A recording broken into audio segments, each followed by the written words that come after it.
नमस्कार दोस्तों, defence show में आपका स्वागत है। तो दोस्तों, रूस और यूक्रेन के युद्ध के बीच अब जर्मनी यूक्रेन के सपोर्ट में आगे आया है और उसे हजारों टैंक, गोला बारूद और मिसाइलें दे रहा है। ये मैं आपको बताऊंगा। इसी के साथ ही साथ यूक्रेन में गोरिल्ला युद्ध भी हो रहा है और क्या क्या हो रहा है वहां पर, ये भी हम जानेंगे। तो वीडियो में अंत तक बने रहिए। साथ ही लेटेस्ट खबरों के लिए चैनल को जरूर सब्सक्राइब करिए। तो चलिए वीडियो शुरू करते हैं। तो दोस्तों, रूस और यूक्रेन के बीच जंग अभी भी जारी है और रूस की तरफ से लगातार हमला किया जा रहा है, तो यूक्रेन भी उसका मुंहतोड़ जवाब दे रहा है। इसी बीच यूक्रेन के रक्षा मंत्रालय की तरफ से कहा गया है कि पिछले 3 दिनों में रूस को इस युद्ध से काफी नुकसान हुआ है और रूस के 27 हवाई जहाज, 26 हेलीकॉप्टर, 146 टैंक, 49 तोप, 30 ऑटोमोबाइल उपकरण के साथ ही साथ 706 आर्म्ड व्हीकल भी नष्ट हुए हैं। और दोस्तों, यूक्रेन के रक्षा मंत्री ने यह भी दावा किया है हमले के दौरान रूस ने अब तक करीब 4300 सैनिकों को गंवाया है। इसी के साथ ही साथ यूक्रेन की जनता भी अब रूसी सेना के खिलाफ हथियार उठा चुकी है और यहाँ के लोगों का कहना है कि अगर उनका शहर रूसी सेना के पास चला गया तो वह चुप नहीं बैठेंगे।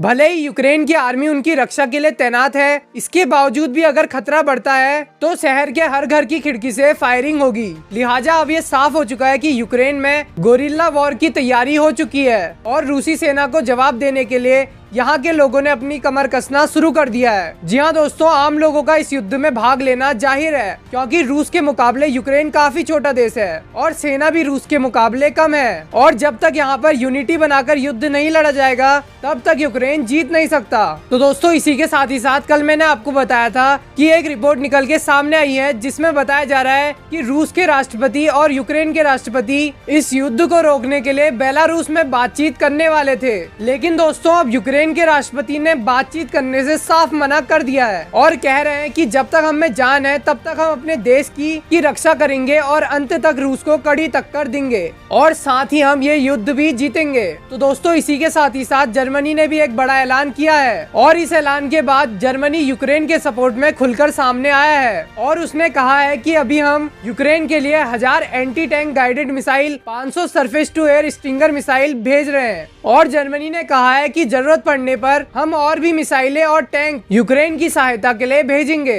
और दोस्तों, सबसे खास बात जर्मनी की ये है कि ये सारे बड़े बड़े हथियारों का प्रोडक्शन वह अपने देश में ही करता है। तो दोस्तों, अब जर्मनी की इतनी बड़ी सहायता के बाद यूक्रेन रूस का डटकर सामना करेगा। वैसे आपका क्या सोचना है इन सभी बातों पर कमेंट बॉक्स में जरूर बताएं। अभी के लिए बस इतना ही। जय हिंद, वंदे मातरम।